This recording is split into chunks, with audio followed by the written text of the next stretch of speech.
May I please introduce the next presenter, Dr. Varodom Kampanchai. He is currently a CEO and co-founder of AltoTech, which is an AI startup based in Bangkok. Welcome. Hi, can you hear me? Yes. And see my screen? Okay. Yes. Okay. All right. So my name is Varodom Kampanchai. So I'm the CEO of the company called AltoTech. So for AltoTech, we are energy startup company. So what we are doing, we developed a platform called Auto Energy Edge. So what we try to do, as you can see, right, we have what we call self-driving car.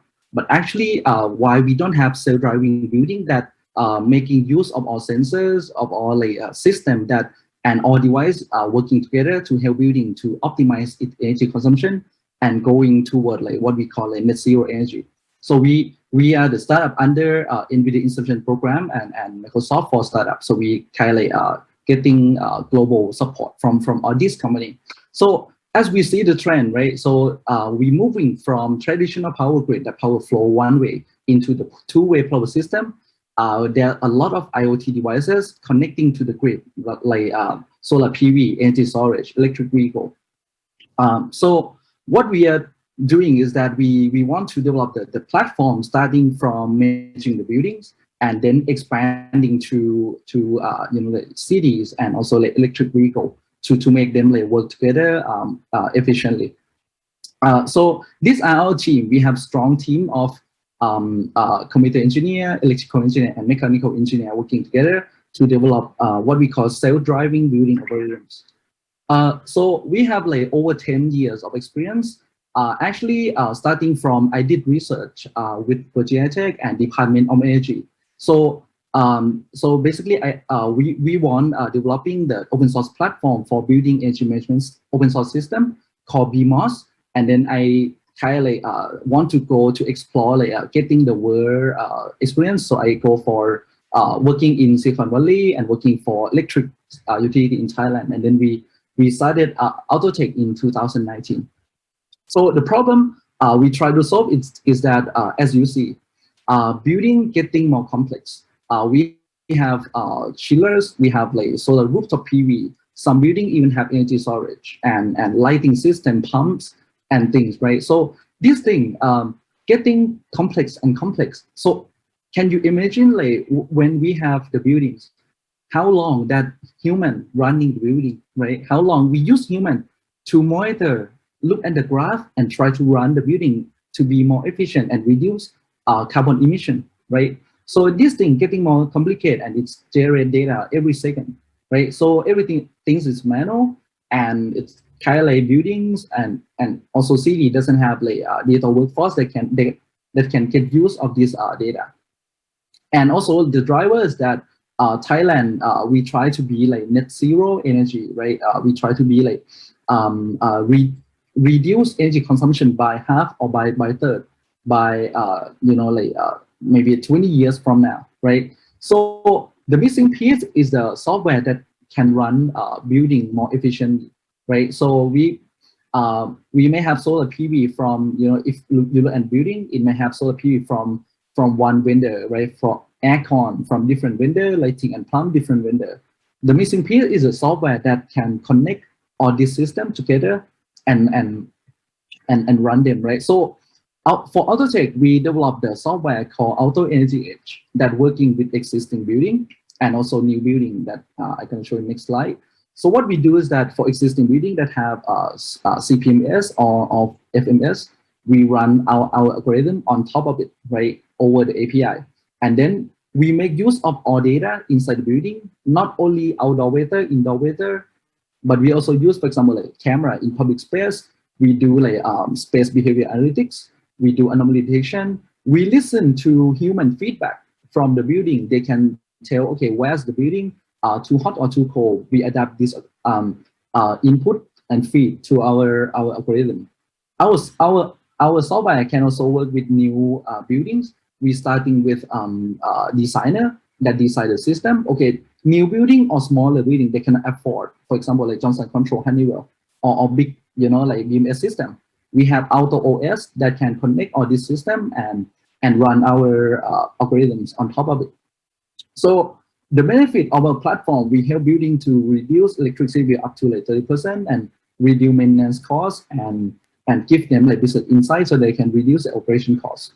So we have 4 simple steps that this thing running, right? So we deploy, the advanced energy audit method. For example, we can get historical data and analyze it. We have drone that look at thermal of the building and analyze how waste of energy it has. We install IoT device, we run our self-driving algorithm, and then we provide insight to business. So what we different from other companies is that we not only designing IoT and then install and hope things gonna be perfect, but we do simulation before, right? So we based on the building that we're working at, we develop 3D model simulation, energy simulation, run our algorithm, self-driving algorithm on top of it, and try to see if like things getting good.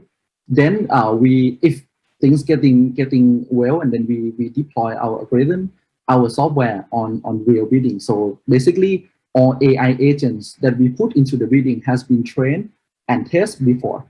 So that's so this example of the dashboard, right? So you can run the building as in manual mode or in self-driving mode, right? And we can observe what happened, right? How the AI agent acts, and then what action contribute to energy saving.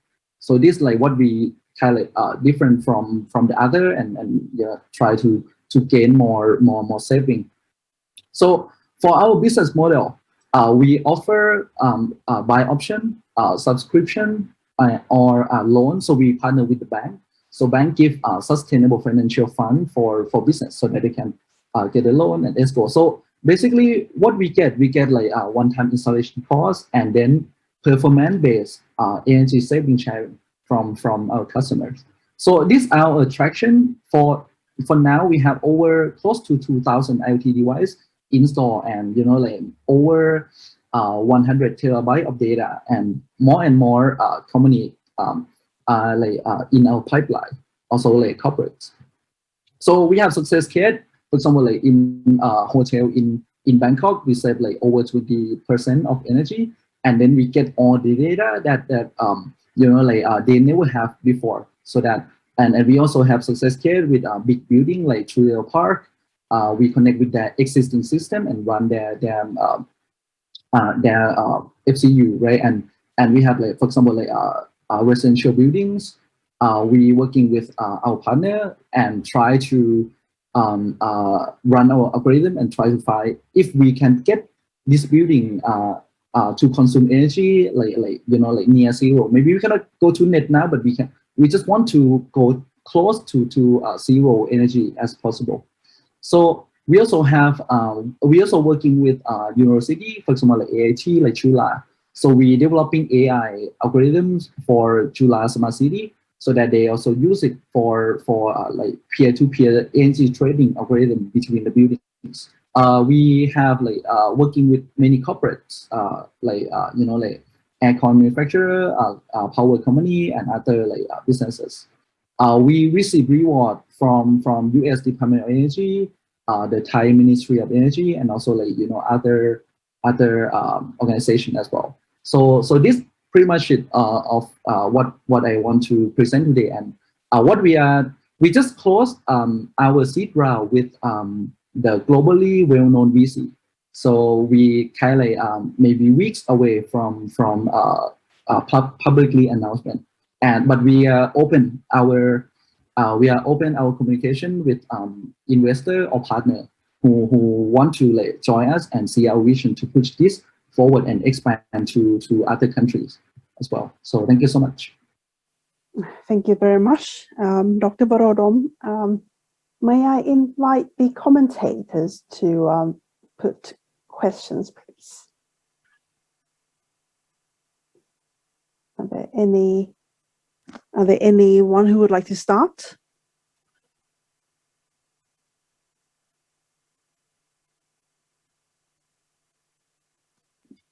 I can start. So thank you for a great presentation.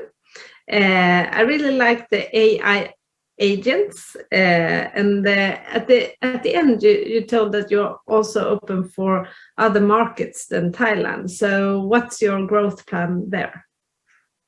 So for market in Thailand, actually we start in 2019. So our major customer are hotels, because Thailand, we are ranked I think maybe number 3 or number 4, right, in tourism. So we have like 30,000 hotels in Thailand, but during COVID-19, we kind of like have other sectors that getting interest, for example, like corporates, buildings, things like that. So for now, our strategy is that since we are startup, we have like few people. We not connecting, we not like do like direct marketing with our customer, but what we do strategically, we do like B2B2B. For example, we working with Daikin, right? Daikin's kind of like they have like over 50, more than 50%, 60% margin of aircon selling in Thailand, right? So we working with partner, and then we kind of leverage their solution. Daikin, they have aircon, but they also have a controller for the aircon, but it doesn't have energy measurement system for the buildings. So we go with them, right? So we have been working with Daikin, not only their buildings, but also their customers. So we, like during this lockdown period, like during these 2 months, we have been working with a hospital. So Daikin, they have they help hotels to build few hospital. So we put our software into those few hospital as well. Not only try to reduce energy consumption, but also like analyze weather condition, indoor weather condition for those hospital for the COVID-19 patients that residing in that hospital. So, and also like we working with corporate like Big Green. So Big Green is like they have like a power plant, but their vision is not only try to building more and more power plants. They know that, okay, in the future we're gonna have another thing called virtual power plant. We're gonna have megawatt by connecting many buildings and reduce energy consumption. That can also be the cluster of virtual power plant.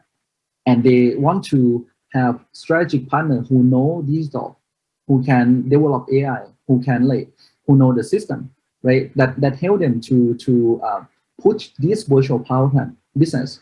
Because if we want to increase power generation, but by not increasing more and more power plant, we reduce power generation. We use virtual power plant. We use megawatt. We also reduce CO2 emission. So that's kind of like our strategic partner, and we want to go to and the Thai Energy Ministry. They also just have like a conference talking about the goal to be net zero but in the next 30 years. So I think there are a lot of things, there are a lot of opportunity, and I think not only in Thailand, in the US, in Sweden, in Europe also as well. I think there's huge opportunity here. Thank you. Thank you. I mean, I've got one question. So you're working with around 34,000 hotels. That's a lot. And I was just wondering, is your product especially adapted to suit that kind of business, or can you please elaborate a bit more on that? You mean hotel, right? Yes. Yes. So actually, we like what I said, we started with hotel, and I think the recovery of tourism business very interesting because for Thailand, right, we have 30,000 hotels. Million of jobs has been lost during COVID-19 during these 2 years. Like million of people in Thailand, they lost their job. Hotel, I think for now it's kind of like, okay, we have Phuket Sandbox, we have Chiang Mai, we have like Hua Hin. So I think for the recovery is interesting. I have been talking with many hotel owners, like talking with some organization working with hotels. They are actively looking for digital solution. they know that, okay, they lost, like before they have like over 100 staff, now they have only 20. For the recovery, they want digital solution to, not only like running hotel, running business with manpower that very efficient, but also like they want to reduce energy costs, because these are the two main expenses for them, right? So it's kind of like we try to help them to get recover as well. That's why our solution can adapt to that.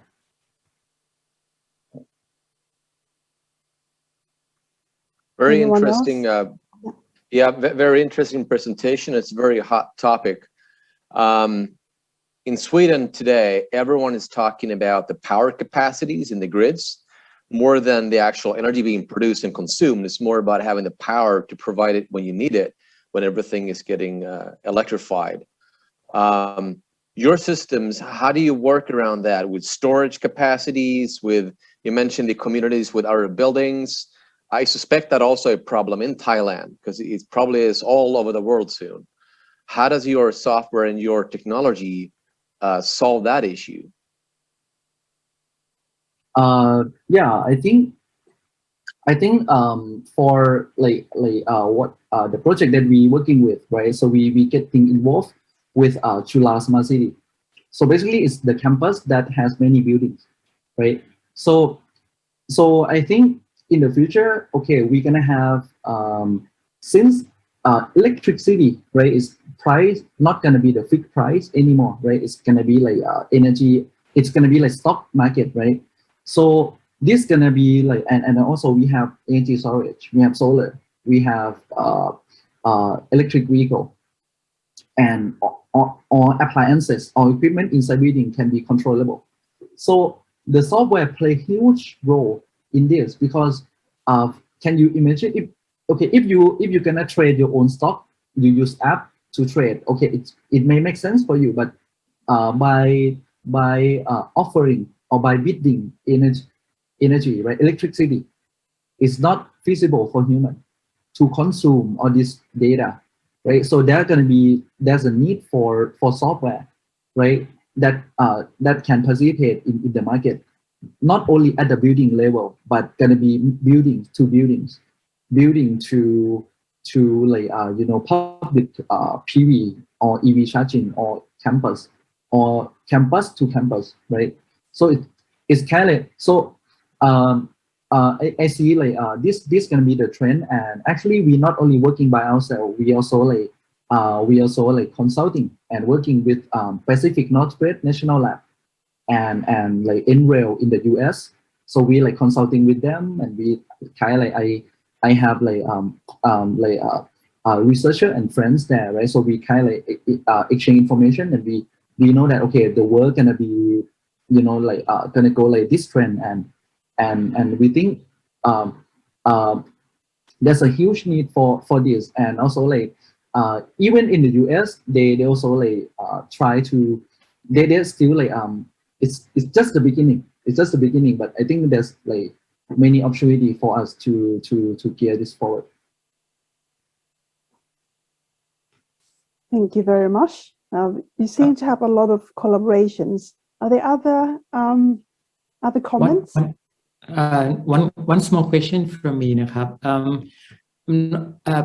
With the arrival of, I guess, EVs, government has just announced the numbers.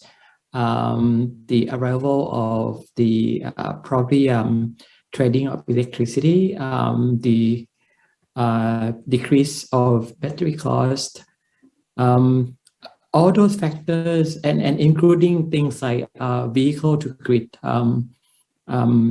protocol.